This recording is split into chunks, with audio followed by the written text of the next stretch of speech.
Isipin mong ibinato mo ang pinakamalakas mong suntok. At wala kang tinamaan kundi hangin. Isipin mong inuulit-ulit mong ibinabato ang suntok at ang lalaking nasa harap mo, Iniiwasan lang ang suntok mo. Laging may sentimetrong pagitan sa bawat iwas.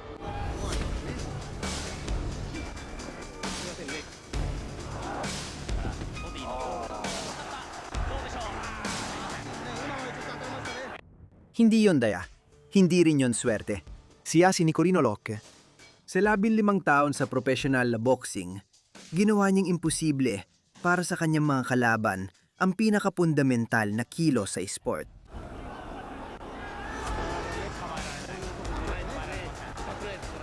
Tinawag siyang The Untouchable at hindi ito basta palayaw na binigay sa press conference.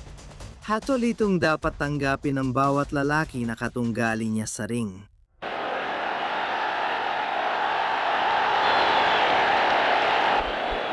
Si Nicolino Locke ipinanganak noong ika-7 ng Setyembre, 1939 sa Tunuyan, Mendoza, Argentina.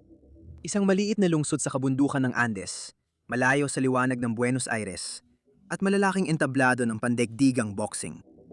Lumaki siya sa isang mundo kung saan ang boxing ay hindi pa isang profesional na karera, kundi isang instinto ng kaligtasan. Paraan para sa binatang, mabilis ang kamay at mas mabilis na reflex upang makapagtayo ng sariling kinabukasan. Simula nang pumasok siya sa gym, malinaw na si Locke ay hindi lang talentado, kundi may taglay na hindi natuturo. Nang naging profesional, nakabuo si Locke na natatanging estilo, na sadyang likas at kusa, na wala pang pangalan. Ito ay kanya lang talaga. At inubos niya ang sumunod na 15 taon sa pagpapamalas sa mundo. Hindi mo kayang patumbahin ng lalaking di mo matamaan. Ito ang gabing naging kampiyon ng mundo ang Untouchable at ginawa niya ito sa pinakalotse na paraan na maiisip mo. Nagpunta si Locke sa Tokyo bilang underdog. Si Fuji ang kampiyon sa super lightweight ng WBC. Lumalaban sa sariling bayan na suportado ng libu-libong tagahanga. Kampiyon na nagtatanggol ng sinturon sa sariling lungsod kontra dayuhang challenger na inaasahan ng karamihan na matatalo sa lakas at sipag. Napakakapanapanabik ng kapaligiran at hinarap ito ni Locke ng tahimik. Parang alam na niya ang magiging takbo ng gabi.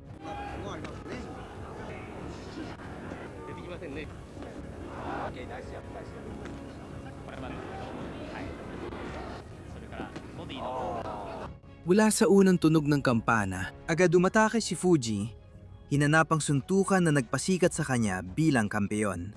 At mula sa unang tunog ng kampana, wala siyang natagpuan. Si Locke tumayo mismo sa harap niya, hindi umatras, hindi umiwas, basta't nakatayo lang doon at pinasablay siya. Paulit-ulit, paulit-ulit at paulit-ulit.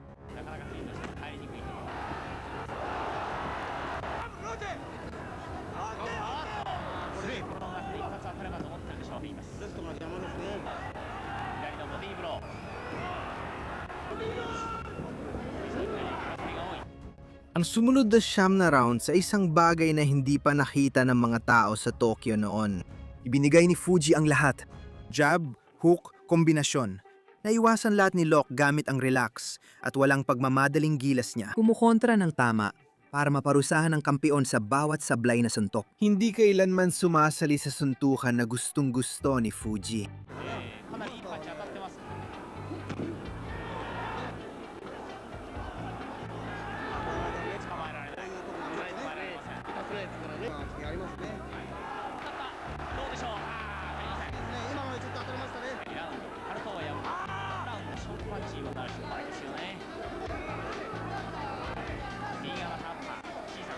Sa gitnang round, tumigil na ang mga tao sa Tokyo sa pag-cheer sa kampeon nila at nagsimulang pumalakpak para sa bisita. Natatawa sila, hindi dahil sa pangungutya, kundi sa tunay na pagkamangha. Dahil ang nakikita nila ay hindi lang boxing, kundi mas malapit sa sining. Isang lalaki ay nakatayo sa harap ng kampeon sa mundo at ipinagmumukhang suntok lang sa hangin ng mga atake nito. Si Fuji ay labis na nadismaya, labis na napagod, at talagang hindi makahanap ng sagot. Pinatigil ng kanyang sulok ang laban matapos ang ika-9 na round.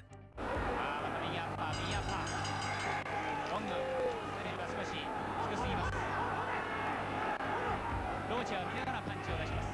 藤は全く相手を見ないでパンチを出します。そういった差が出てきております、このラウンド。打ち合いは今のところローチが勝っています。苦しんでいます。右から左と打たれました。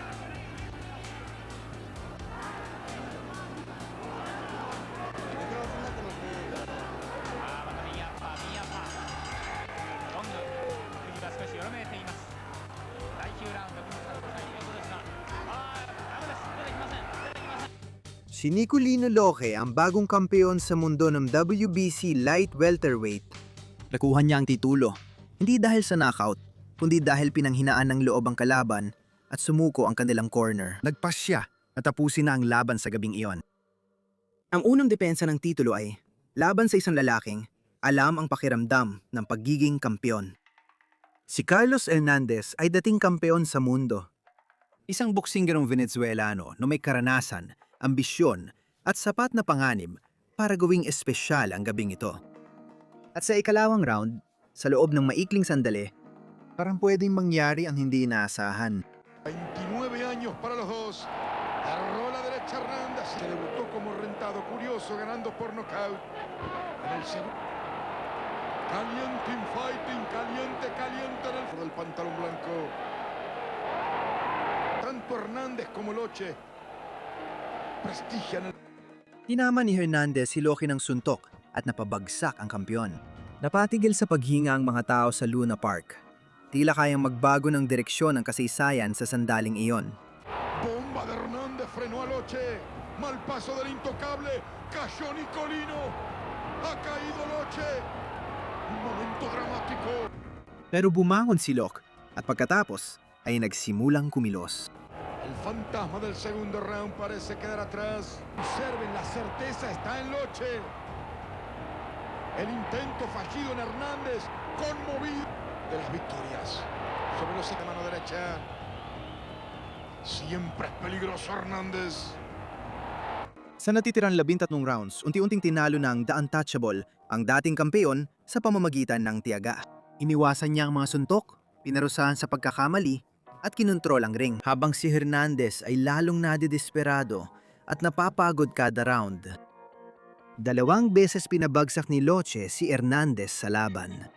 At nang tumunog ang huling kampana, walang naging duda sa unanimous decision. Vimos en su primer paso por el boxeo rentado. Va a comenzar el show de Nicolino. Va a meter presión contraofensiva Loche. Muy alta Loche. Observen, gancho. Napatumba siya sa ikalawang round, pero nanalo sa mga sumunod. Ang intokable ay hindi lang palayaw, kundi pangakong tinupad niya kahit nung bumagsak siya sa lona. Dumating si Joao Enrique da Silva sa Luna Park noong ika-13 ng Oktubre 1969. May dalang bagay na wala ang karamihan sa mga kalaban ni Loche. Walang kapintasang propesyonal na record, walang talong Brazilian, uhaw sa panalo, at kumbinsido na ang kanyang pressure style. Ang magiging susi na sa wakas ay lulutas sa palaisipan ng depensa ng intokable. Pero hindi yun nangyari. Que venía, también venía en fin. Nicolino, por el mismo sábado a la tarde o en ese fin de semana al deporte argentino porque el fútbol se quedaba fuera del Mundial del 70. Cuando Lectura dijo al diablo, la fiesta. Si Enrique ay nagpresyur agad sa unang round. Sinusubukan niyang pigilan ang mga galaw ni Loche at pilitin ang ganitong uri ng palitan ng suntok na malapitan, kung saan may papakita niya ang kanyang lakas. Hinayaan siya ni Loche na kalmadong lumapit. Hindi nagmamadali.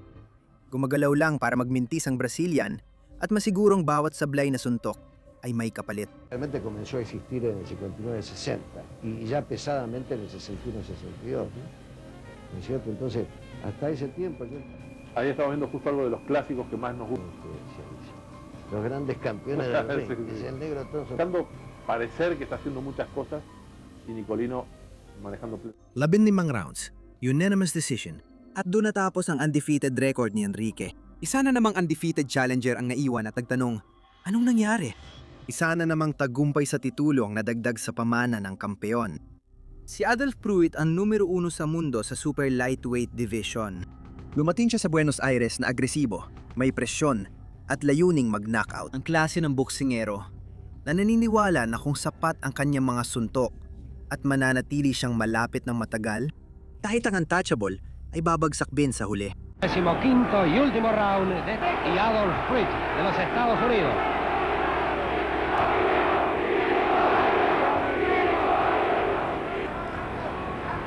El que primer minuto de esta última vuelta. Nagpakawala siya ng maraming suntok at nanatiling malapit. At si Locke, kahit ganon, ay hindi pa rin magsak. Muy buena izquierda de noche recién.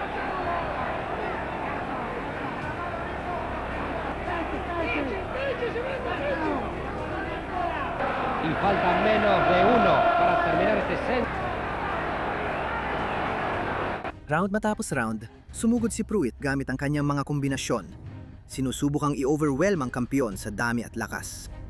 Round matapos round, umiilag si Locke, umiikot, gumagalaw at kumukontra-atake. Parang nakikipaglaban sa multo ang number 1 na challenger. Kahit nasugatan si Pruitt sa ibabaw ng mata sa ikatlong round, kahit nung tumaas ang pressure at naging mas dikit at matindi ang palitan, Hindi kailanman pinayagan ni Locke na makahanap ng malinis na suntok na magagamit niya. Pasajes finales de la pelea. Este grito de Nicolino, Nicolino, Nicolino. Queda por parte de Noche. Por adentro esa derecha. Ganó el norteamericano. unanimous decision ang naging resulta matapos ang 15 rounds. Ang mga score na 149-144 at 149-145 nagbigay ng isang malinaw at dominanteng panalo na nagpanatili kay Pruitt bilang numero 1 sa ranking. Pero hindi pa rin niya nakuha ang titulong dahilan ng pagpunta niya sa Argentina. Sa lahat ng nagawa ni Nicolino Locke sa boxing ring, Bawat depensa ng titulo, bawat imposibleng iwas, bawat laban na parang hindi siya nahirapan. ang gabing ito marahil ang pinakakamangha-mangha. Lumaba si Locke sa ikatlong round ng laban Na may 2 putol na litid sa kaliwang braso at hindi siya tumigil.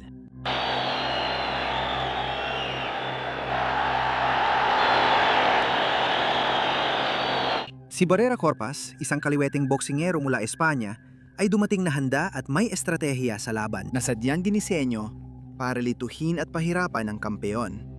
Sa ikalawang round, may naging problema. Isang banggaan, isang awkward na palitan, at halos di na magamit ang kaliwang braso ni Locke. Hindi na mamaga o masakit, napunit ang litid, kaya nakalaylay ang braso niya sa tagiliran sa natitirang laban. Sinumang ibang boksingero ay susunod sa payo ng doktor at aatras na lang sana. Pero tumuloy pa rin si Locke.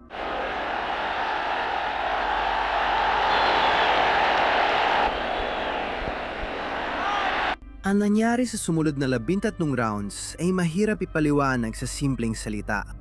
Si Locke, na isang braso lang ang gamit sa laban, ay patuloy na pinasasala si Corpas gamit ang relax at eksaktong mga galaw na sumalamin sa kanyang karera.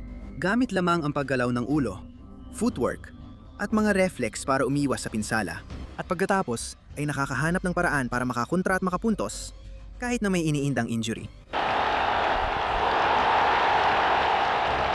Sa round 13 at 14, napayanig niya si Corpas kahit na pinsala ang braso. Pagtunog ng huling kampana, nanalo siya sa split decision. Lumaban pa rin siya kahit may sugat sa ibabaw ng mata mula ika-8 round pataas. Napunit ang litid, may sugat sa mata. 13 rounds panalo sa split decision. May mga boksinggero na nananalo dahil sa kanilang talento. May mga boksinggero na nananalo dahil sa kanilang tibay. Pero nagawa ni Locke ang dalawang yon sa isang gabi, gamit lang ang isang braso. Itong laban na ito ang pinakapinaboran ng kasaysayan. Dahil ang lalaking humarap kay Locke nung gabing yon sa Buenos Aires ay naging isa sa pinakamagagaling na light welterweight sa kasaysayan. Antonio Cervantes, Kit Pambele. Mapapanalunan niya ang WBA light welterweight title sa sumunod na taon. Papapanatili niya ito bilang isa sa pinakakahanga-hangang sunod-sunod na pamamayani sa dibisyon. Maalala siya bilang alamat sa pagtatapos ng kanyang karera. Noong Disyembre ng 1971, si Cervantes ay 24 na taong gulang. Hindi pa siya natatalo sa world title level at kumbinsido siyang handa na siyang agawin ang titulo kay Lotch. De Buenos Aires, del púgil de Mendoza, en el final del combate. Sa loob ng 15 rounds sa Luna Park, tinuruan ni Locke ang magiging kampiyon na Kolombiano kung paano gawing ordinaryo ang isang mahusay na boksingero. Ang mga iwas sa depensa, mga galaw ng ulo, at ang kalmadong pagneutralisa sa lahat ng ibinabato ni Cervantes. Nandiyan lahat yon. Ipinakita ni Locke ang buong repertoryo laban sa isa sa pinakamagaling niyang kalaban.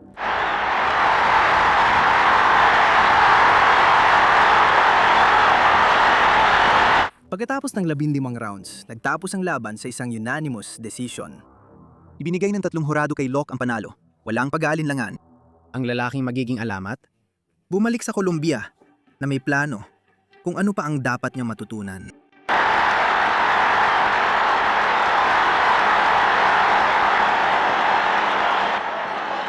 Katatapos lang talunin ni Locke ang magiging kampeon sa mundo at parang karaniwang Martes lang ang laban para sa kanya. Hindi lahat ng humarap kay El Intocable ay magagaling. Pero yung mga mahusay na humarap sa kanya ay umalis na may bagong natutunan tungkol sa sport.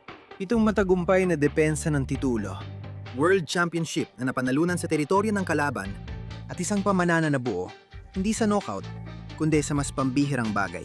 Ang kakayahang humarap sa pinakamagagaling na boksinggero sa mundo at gawing pumalya sila ng lubos.